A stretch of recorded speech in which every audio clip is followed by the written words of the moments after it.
आपला ताण तणाव टेन्शन जीवनामध्ये संतांनी दिलेला आहे, संगीताने दिलेला आहे. यानंतर आपण थोडस मध्यंतराला येऊन आणि आजच्या या प्रसंगी मला दोष द्यायचा नाही. ती खरं तर एक समाज परीक्षाच होती की ज्ञानेश्वर माऊलीची, साक्षात भगवंताची, की बाबा ह्या लेकरांना उद्धार त्यांचा आधी स्वतः झाला पाहिजे, नंतर जगाचा उद्धार. मित्रांनो, चिमुकल्या ओठा किती महत्वाची, म्हणजे उद्धार कसा. संत ज्ञानेश्वर खूप खूप शुभेच्छा. आणि आमचे मित्र तानाजी बेटकर, तसेच राजेश्वर देशमुख यांचे, तसेच आमचे सर्व नगरसेवक मंडळी, आणि या दोघांच्या कल्पनेतून आपण आजच म्हणजे या वर्षीपासून नवीन आषाढी महोत्सव सुरू करण्याचा आपण यांनी मानस म्हणून दाखवला. आणि छोटे काही का होईना पण आज सुरुवात झाली, त्याबद्दल मी या दोघांचे अभिनंदन करतो. आणि यापुढील आषाढी महोत्सवाला भक्तिगीताचा कार्यक्रम मोठ्या प्रमाणात आणि सर्वांचा सन्मान करायचा योग पुढे येत राहील ही मी ईश्वरचरणी प्रार्थना करतो. आणि सर्वांना आषाढी एकादशीच्या शुभेच्छा देतो. हरी विठ्ठल.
सुंदर असं भजन या ठिकाणी सादर केलेलं आहे.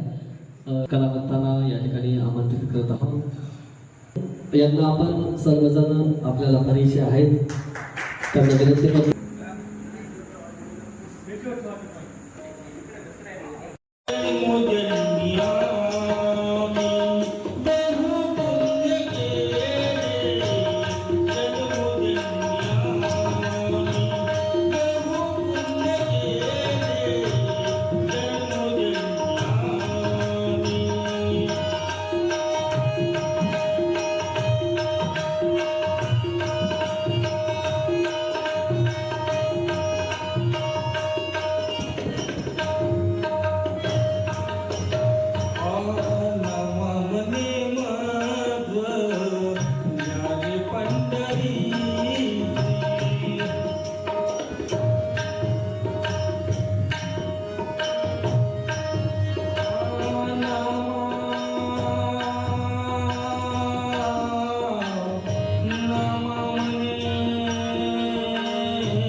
जन्मोजन्मी आम्ही बहु पुण्य केले तेव्हा या विठ्ठले कृपा झाली. आणि खरंच मित्रांनो, विठ्ठलाच्या परमेश्वराच्या कृपेमुळेच खरं तर आपल्याला माणसाचा देह प्राप्त झालेला आहे. आणि नामामध्ये मज न्यारे पंढरीसी. आणि प्रत्येकाच्या जीवनाचं एक स्वप्न असते की माझ्या विठुरायाचं दर्शन कधी व्हावं. आपल्या सर्वांना माहिती आहे, भक्तीचा महासागर, मी तर म्हणतो भक्तीचा प्रलय खरं तर त्या पंढरीच्या दिशेने गेलेला आहे. आणि विठ्ठल सुद्धा असा उत्सुकलेला असेल की माझे भक्त केव्हा केव्हा मला भेटायला येतात. मित्र, खरंच जेव्हा संत ज्ञानेश्वर महाराजांची पालखी आपण जेव्हा पाहतो ना टीव्ही मध्ये, तेव्हा खरंच आपलं मन भरून येते.